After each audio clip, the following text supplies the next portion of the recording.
ഓം ഗുരുസ്മൃതിപുരാണാനാം ആലയം കരുണാലയം നമാമി ഭഗവത്പാദം ശങ്കരം ലോകശങ്കരം ശങ്കരം ശങ്കരാചാര്യം കേശവം ബാദരായണം സൂത്രഭാഷ്യകൃതോ വന്ദേ ഭഗവന്തോ പുനഃ പുനഃ. ഓം ഭദ്രം കർണേഭിഃ ശൃണുയാമ ഭദ്രം പശ്യേമാക്ഷഭിയജത്രാः സ്ഥിരൈരംഗൈതുഷ്ടുവാംസസ്തനൂഭിः വ്യശേമ ദേവഹിതം യദായുः ഭദ്രം नो അഭിവാദയമനഃ.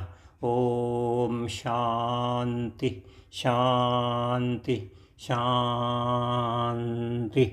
എല്ലാവർക്കും നമസ്കാരം.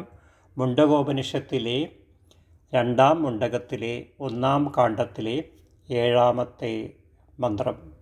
തസ്മാച്ഛ ദേവാ ബഹുധാ സംപ്രസൂതാ സാധ്യാ മനുഷ്യാ പശവോ വയാംസി പ്രാണാപാനൗ വ്രീഹി യവൗ തപശ്ച ശ്രദ്ധാ സത്യം ബ്രഹ്മചാര്യം വിധിശ്ച.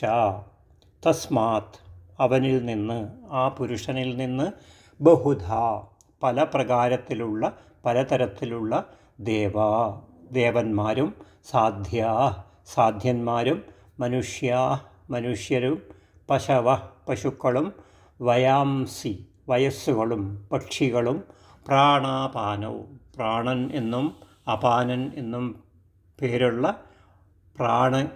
പ്രാണനുകളും വായുക്കളും വ്രീഹി യവോ വ്രീഹിയും യവവും തപശ്ച തപസ്സും ശ്രദ്ധയും ആസ്തിക്യബുദ്ധിയും സത്യം സത്യവും അനൃതമില്ലായ്മയും അസത്യമില്ലായ്മയും ബ്രഹ്മചര്യവും വിധിച്ച വിധിയും നിയമങ്ങളും സംപ്രസൂത ഉണ്ടായി.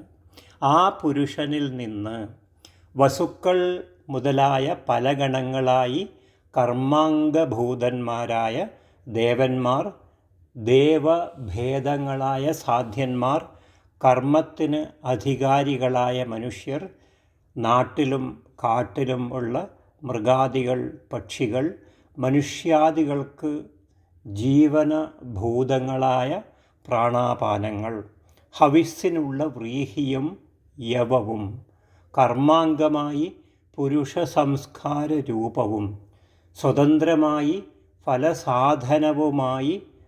സാധനവുമായ തപസ്, സർവ പുരുഷാർത്ഥങ്ങളെയും സാധിക്കുന്നതിന് നിദാനമായ ചിത്തപ്രസാദമാകുന്ന ആസ്തിക്യ ബുദ്ധി, അനൃതം പറയാതിരിക്കുകയും അസത്യം പറയാതിരിക്കുകയും പരപീഡയ്ക്കിടകൊടുക്കാതെ ഉള്ളത് പറയുകയും ചെയ്യുകയാകുന്ന സത്യം, മൈഥുനം ചെയ്യാതിരിക്കുകയാകുന്ന ബ്രഹ്മചര്യം, ഇന്നവണ്ണം ഇന്നത് ചെയ്യണം എന്നുള്ള നിയമമാകുന്ന വിധി, ഇവയെല്ലാം ഈ പുരുഷനിൽ നിന്ന് ഉണ്ടായി എന്നാണ് ഈ മന്ത്രത്തിൻ്റെ സാരം.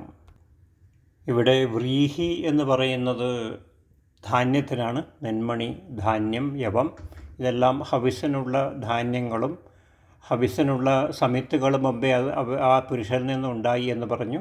അതിനുള്ള ധാന്യങ്ങളും മനുഷ്യരും ദേവന്മാരും സാധ്യന്മാരും മൃഗങ്ങളും പക്ഷികളും കർമാംഗമായ പുരുഷ സംസ്കാര രൂപവും, അതിൻ്റെ ഫലസാധനമായ തപസ്, ബുദ്ധി, ആസ്തിക്യ ബുദ്ധി, അസത്യം പറയാതെ സത്യം പറയുക എന്നുള്ള സ്വഭാവം നമുക്കുണ്ടാവുക, അതേമാതിരി ബ്രഹ്മചര്യം, എന്തെല്ലാം ചെയ്യണം എന്നുള്ള യമനിയമങ്ങൾ, വിധികൾ, ഇതെല്ലാം ആ പുരുഷനിൽ നിന്ന് ഉണ്ടായി എന്നാണ് ഈ മന്ത്രത്തിലൂടെ നമുക്ക് പറഞ്ഞു തരുന്നത്.